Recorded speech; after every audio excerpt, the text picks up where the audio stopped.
Welcome, সকলকে স্বাগত তোমাদের প্রিয় ইউটিউব চ্যানেল স্টাডি গেটওয়েতে। এইচএস লাস্ট মিনিট সাজেশন যারা উচ্চ মাধ্যমিকে দিচ্ছ এইবার, তাদের শেষ মুহূর্তের একদম চ্যালেঞ্জ সৃষ্টিকারী ইতিহাস সাজেশন। আমি মাধ্যমিকে সাজেশন দিয়েছিলাম, বড় নাম্বার মাধ্যমিকে 58 নম্বরের আছে, 58 নম্বরের সাজেশন দিয়েছিলাম টোটাল এসএ কিউ, এবং বড় নম্বরের 53 নাম্বার কমন এসেছিল। তোমরা মাধ্যমিকের ভিডিও দেখতে পারো, যেখানে আমার 16K ভিউ ছিল যেই ভিডিওটিতে। তো আজ তোমাদের আমি এইচএস এর সাজেশন দিচ্ছি। তোমাদের এটাই এবছরের এই সিলেবাসের একদম শেষ পরীক্ষা, মানে শেষ পরীক্ষা বলতে কি বলবো, শেষবারের মতন এই পরীক্ষা এইচএস এর এই সিলেবাসে। নতুন সিলেবাস সেমিস্টার পদ্ধতি চালু হয়ে গেছে। তো যারা নতুন এসেছো এই চ্যানেলে, তারা অবশ্যই চ্যানেলটিকে সাবস্ক্রাইব করে রাখো। কারণ যারা ভাবছো এইচএস শেষ হয়ে যাওয়ার পর আমার এই চ্যানেলের গুরুত্ব কি, তোমরা অনেক গুরুত্ব পাবে। তোমাদের ভাই বোনদের কাজে লাগবে, তোমাদের যারা পড়াবে এর পরবর্তীতে তাদের কাজে লাগবে। এবং এখানে কম্পিটিটিভেরও একটা কথা চলছে যে কম্পিটিটিভ এক্সামের বুক রিভিউ এগুলো হতে পারে, এবং বিভিন্ন ক্লাস। তো অবশ্যই চ্যানেলটিকে সাবস্ক্রাইব করে রাখো। আর তোমাদের যে সাজেশনগুলো দিব আজকে, সেগুলো থেকেই পরীক্ষাতে আসবে। জাস্ট 8টি কোশ্চেন বলে দেবো, সেই 8টি কোশ্চেন অবশ্যই করে যে তোমরা সেখান থেকে 5টি কমন পাবে, এটা আমার গ্যারেন্টি, আমার মনে হয়। এই সাজেশনটা দেখতে পাচ্ছ, এটা আমি টেস্টের আগেই তৈরি করেছিলাম। তো দেখো, যে কোনো 5টি প্রশ্নের উত্তর দাও। জানো তোমাদের বিভাগ ক এবং বিভাগ খ থাকে, উপরের বিভাগ থেকে 2টি, নিচের বিভাগ থেকে 2টি, এবং যে কোনো একটি বিভাগ থেকে অথবা থেকে 1টি করতে হয়। টোটাল 5টি, 40 নম্বরের। তো একদম প্রথম অধ্যায় থেকে আমি জাস্ট 2টি কোশ্চেন রেখেছি। তো সেই 2টি কোশ্চেন দেখো। প্রথম কোশ্চেনটা, মিথ বলতে কি বোঝো, লেজেন্ড বলতে কি বোঝো, ইতিহাসের রচনায় পৌরাণিক কাহিনী ও কিংবদন্তির গুরুত্ব কী।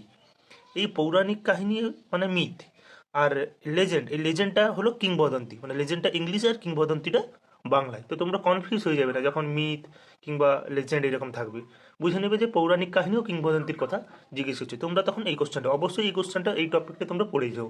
টপিক পড়ে যাওয়াই ভালো সব থেকে। তারপর এখান থেকে যে কোশ্চেনটি গুরুত্বপূর্ণ, যেটা 2023-এ এসেছিল, পেশাদার ইতিহাস বলতে কি বোঝো, অপেশাদারি ইতিহাসের সঙ্গে পেশাদারি ইতিহাসের পার্থক্য। বুঝতে পেরেছো? এই কোশ্চেনটা করবে। আর এখান থেকে মোস্ট ইম্পর্টেন্ট যেটা কোশ্চেন, সেটা হলো উপরেরটা। উপরেরটা অবশ্যই করে যাও। তারপর দেখো দ্বিতীয় অধ্যায় থেকে, দ্বিতীয় অধ্যায় থেকে আমি মাত্র 2টি কোশ্চেন রেখেছি দ্বিতীয় অধ্যায় থেকেও। তো দ্বিতীয় অধ্যায় থেকে মোস্ট যে ইম্পর্টেন্ট কোশ্চেনটা, সেটা আমি স্টার মার্ক দিয়ে রেখেছি, সেটা হলো উপরেরটা। তোমরা দেখো কোশ্চেনটা, সাম্রাজ্যবাদ ও ঔপনিবেশিকতাবাদের প্রসারে হবসন ও লেনিনের তত্ত্ব আলোচনা করো। আমি যখন এই সিলেবাসে, আমি একদম প্রথম স্টুডেন্ট ছিলাম। এই যে সিলেবাসটা তোমরা শেষ পরীক্ষা দিচ্ছ, এটা যেই বছর চালু হয়েছিল তার প্রথম ব্যাচ ছিলাম আমি। সেই বছর কিন্তু 2015 সালে এটা এসেছিল। আমি 2014-11-এ পড়েছিলাম। তো 15 সালে এটা এসেছিল, 13-তে আমি 11 তো দেখো এই কোশ্চেনটা, সাম্রাজ্যবাদ ও উপনিবেশিকতাবাদের প্রসারে হবসন ও লেনিনের তত্ত্ব আলোচনা করো। এটা অবশ্যই করবে। আমি তোমাদের উত্তরগুলোও দেখাবো, যেহেতু উত্তর সহ ভিডিও বলেছি। কিছু ইম্পর্টেন্ট কোশ্চেনের উত্তর আমি এক্ষুনি দেখিয়ে দেবো বড়গুলোর। তারপর যে কোশ্চেনটি রয়েছে, সাম্রাজ্যবাদ বলতে কি বোঝায়, সাম্রাজ্যবাদের উদ্ভবের কারণ লেখো। এখান থেকে এই 2টি কোশ্চেন অবশ্যই করে যাও। তারপরে যে তৃতীয় অধ্যায় আছে, সেখান থেকে যে কোশ্চেনটি বেশি ইম্পর্টেন্ট আছে আমি দেখিয়ে দিই তোমাদের। তো তোমরা দেখো, চিরস্থায়ী বন্দোবস্তের উপর টিকা লেখো, সুফল ও কুফল। মানে তোমরা চিরস্থায়ী বন্দোবস্তটা অবশ্যই পড়ে যেও এখানে, মানে চিরস্থায়ী বন্দোবস্ত সম্পর্কে, বুঝতে পেরেছো? তাহলে যাই আসুক তোমরা লিখতে পারবে।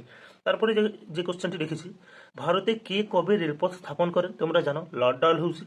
হ্যাঁ, কোথায় সেটাও মনে, মানে টপিক পড়ে যাবো। রেলপথ স্থাপনের ঘটনায় এদেশের অর্থনীতিতে কী প্রভাব বিয়েছিল, রেলপথ হওয়ার পর আমরা কি কি সুবিধা পেয়েছিলাম, যোগাযোগ ব্যবস্থা, এক জায়গা থেকে এক জায়গায় অন্য তাড়াতাড়ি যাওয়া। আগে নৌপথে যেতে হতো, সমুদ্র পথে বা নদীপথে, তখন সময় সাপেক্ষ হতো। রেলপথ যখন হয় তখন একটু সময় বেঁচে গেল, মানে জিনিসপত্র অনেক কিছু নিয়ে আসা গেল, বুঝতে পেরেছো? তো রেলপথ ঘটনায় সদর্থক অর্থনৈতিক অনেক কিছুই কারণ রয়েছে। তো তোমরা ভারতের রেলপথটাও পড়ে যাও।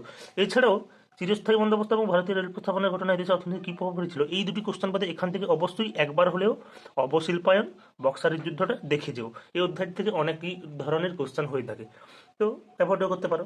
তারপর চতুর্থ অধ্যায় থেকে দেখো, আমি জাস্ট 2টো কোশ্চেন খুবই ইম্পর্টেন্ট আমার মনে হয়েছে এবার।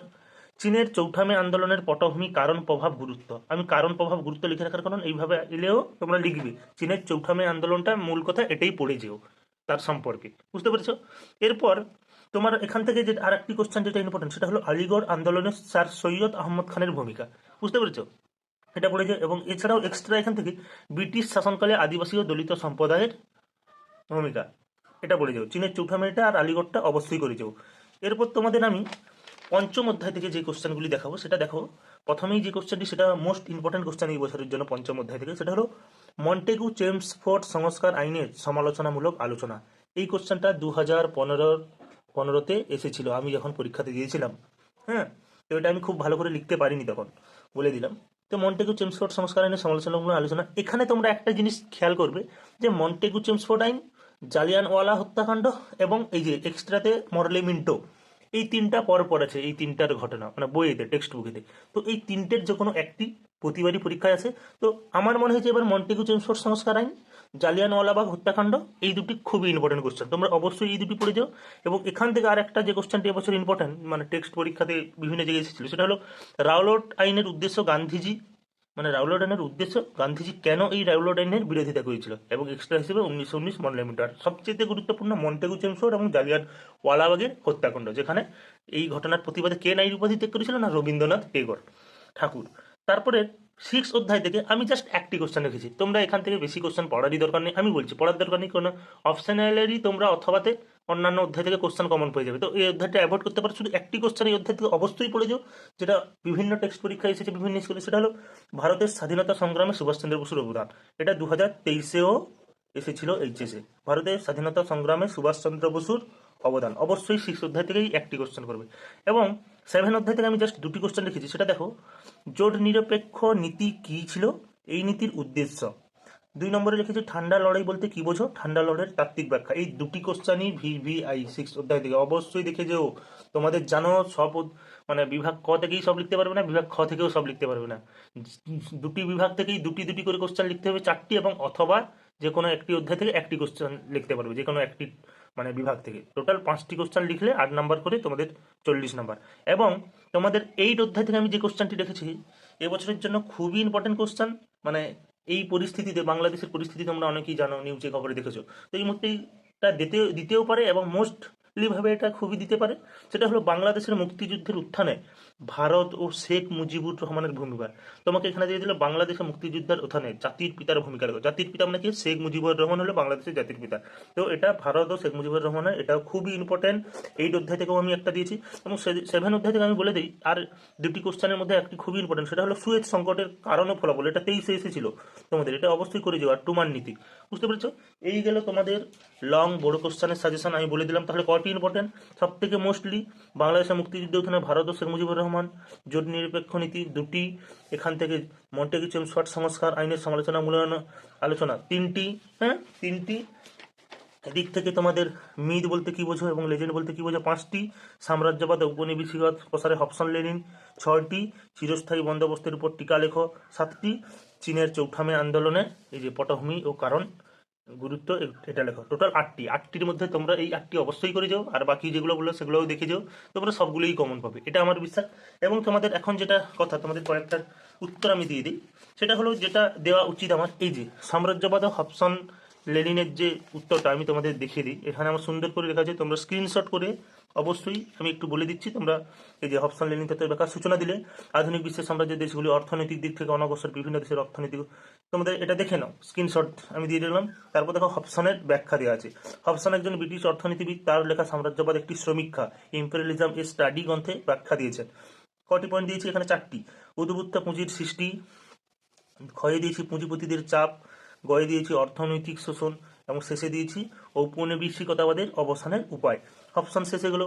অপশন শেষ হয়ে যাওয়ার পর তোমরা যেটা করবে সেটা দেখো, সেটা হলো এই যে লেনিনের ব্যাখ্যা। লেনিনের ব্যাখ্যা বিখ্যাত রুশ কমিউনিস্ট নেতা VI লেনিন 1916 খ্রিস্টাব্দে প্রকাশিত তার গ্রন্থ সাম্রাজ্যবাদ পুঁজিবাজের সর্বোচ্চ স্তর, imperialism the highest stage of capitalism এ সাম্রাজ্যবাদ ও ঔপনিবেশিকতাবাদের ব্যাখ্যা দিয়েছেন। এখানেও আমি তোমাদের 4টি পয়েন্ট দিয়েছি। পুঁজিবাদের উদ্ভব, হ্যাঁ, বাজার দখল ও কাঁচামাল সংগ্রহ, প্রতিদ্বন্দ্বিতা, শ্রমিক শ্রেণীর প্রতিষ্ঠাতা, বুঝতে পেরেছো? এই গেল তোমাদের 4টি পয়েন্ট লেনিন থেকে। এবং শেষে অবশ্যই তোমরা মূল্যায়ন দিবে লেখার পর, ঔপনিবেশিকবাদ ও সাম্রাজ্যবাদ বিষয়ে হবসন ও লেনিনের তথ্য সম্পূর্ণ ত্রুটিমুক্ত নয়, বাস্তবে এই তত্ত্বের ভ্রান্তি ধরা পড়ে, তবে এই তত্ত্বের গুরুত্বকে অস্বীকার করা যায় না। মূল্যায়ন দিলে 1 নাম্বার কনফার্ম হয়ে যায়। তো এই গেলে তোমাদের এই কোশ্চেনটার উত্তর। এছাড়াও এখান থেকে আমি আরেকটি কোশ্চেন লিখেছিলাম, সেটা দেখো, সেটা দেখে দিই। মিথ বলতে কি বোঝো, লেজেন্ড বলতে কি বোঝো, যেটা প্রথমে আমি সাজেশনে দিয়েছি, তোমরা স্ক্রিনশট করে নাও। যে পৌরাণিক কাহিনী বলতে কি বোঝো, ইতিহাস রচনায় মিথ ও পৌরাণিক কাহিনীর গুরুত্ব, হ্যাঁ, দিয়ে এখানে দিয়েছি দেখো 1 নম্বরে দিয়েছি সত্য ঐতিহাসিক উপাদান খুঁজে বেড়ানো, সময়কাল নির্ণয়, বংশ তালিকা। তারপর যেটা দিয়েছি দেখো বিজ্ঞান পূর্ব যুগের ঘটনা অনুসন্ধানে মিথ, এটা হলো মিথ। এদিকে চলে গেল মিথ, এদিকে চলে এসেছে লেজেন্ড বা কিংবদন্তি বলতে কি বোঝো সেটা লিখে নিলে। লেজেন্ড ও কিংবদন্তি কি? ইতিহাস রচনায় কিংবদন্তি বা লেজেন্ডের গুরুত্ব। এই যে ঐতিহাসিক তথ্যের সন্ধান, আনন্দ দান দেয় লেজেন্ড। লেজেন্ডরা আমাদের আনন্দ দেয়, দান দেয় না? বিভিন্ন যারা খেলোয়াড় তারা তো লেজেন্ড হয়। বিরাট কোহলি বলো, তার খেলা দেখে আমরা, উনি একজন লেজেন্ড। বুঝতে পেরেছো? সচিন টেন্ডুলকার, উনি একজন লেজেন্ড। শিক্ষাদান, ঐতিহাসিক ভিত্তি এবং সবশেষে দেখো উপসংহার। তোমরা অবশ্যই স্ক্রিনশট করে নিও এই কোশ্চেনগুলো। বুঝতে পেরেছো? এছাড়াও এখান থেকে আমি আরও একটি যেটা ইম্পর্টেন্ট বলেছি চতুর্থ অধ্যায় থেকে, সেটা দেখো চিরস্থায়ী বন্দোবস্তের টিকা সুফল কুফল। এটা তোমরা অবশ্যই প্রথমে সূচনা দিলে, তারপর চিরস্থায়ী বন্দোবস্ত পড়ে কেন প্রয়োগ হয়েছিল? মার্চে লর্ড কর্নওয়ালিস বাংলা বিহার উড়িষ্যার উপর চিরস্থায়ী বন্দোবস্ত প্রয়োগ করেন। এখানে দেখো ফলাফল, ফলাফলটা এত সুন্দর, এই নোটটা তোমরা যদি একবার পড়ো না তোমাদের হয়ে যাবে। দেখো ফলাফল, ফলাফলটা এটা লিখলে, তারপর সুফল, সুফলে বার্ষিক আয়, বার্ষিক বাজেট প্রস্তুতি, সিএ জমির উন্নতির প্রচেষ্টা, ডিএ লিখেছি দেখো কৃষির উন্নতি। তারপর শুরু হয়ে গেল কুফল, কুফলেও আমি এখানে তোমাদের 4টি পয়েন্ট দিয়েছি। কৃষকদের উচ্ছেদ করে দেয়, রাজস্বের হার বেশি, তারপর মধ্যস্থভোগী শ্রেণীর উদ্ভব, ডিএ পুরনো জমিদারদের উচ্ছেদ, তারপর মূল্যায়ন একদম দিয়েছিস, মূল্যায়ন দিয়েছি দেখো। সুতরাং দেখা যাচ্ছে বাংলা তথা ভারতের অর্থ সামাজিক ইতিহাসের উপর, বিশেষত কৃষি সমাজের উপর এই বন্দোবস্ত গুরুত্বপূর্ণ প্রভাব পড়েছিল। বুঝতে পেরেছো? এইগুলো তোমাদের এই 3টি কোশ্চেন অবশ্যই উত্তর সহ যেটা দেখিয়ে দিলাম। এবং এখানে তোমাদের আরেকটি কোশ্চেন যেটা দেখাতে চাই সেটা দেখো, পেশাদারি ইতিহাস বলতে কি বোঝো, অপেশাদারি ইতিহাসের সঙ্গে পেশাদারি ইতিহাসের পার্থক্য। তোমরা স্ক্রিনশট করে নিও এগুলো, অনেক আগে আমার লেখা। হ্যাঁ, তোমরা এগুলো স্ক্রিনশট করে নিও, স্ক্রিনশট করে নিয়ে দেখো পেশাদার অপেশাদার ইতিহাসের পার্থক্য। এখানে সুন্দরভাবে পার্থক্যটা সাজানো আছে। হ্যাঁ, এদিকে পয়েন্ট করা রয়েছে, এই দেখো কত সুন্দরভাবে লেখানো আছে। শেষে একদম মূল্যায়নও আছে। এগুলো তোমরা অবশ্যই করে দিও। এটাই গেলে তোমাদের মানে লাস্ট মিনিট সাজেশান ইতিহাসের। তোমরা দেখতেই পারছো একদম তোমাদের সাজেশানগুলো আমি তোমাদের তুলে ধরলাম। এগুলো করে দিও। আর ভিডিওটি অবশ্যই ভালো লাগলে তোমরা আমার কাছে থেকো, চ্যানেলটিকে সাবস্ক্রাইব করো। সকলে ভালো থেকো, সকলের পরীক্ষা ভালো হোক। বাই।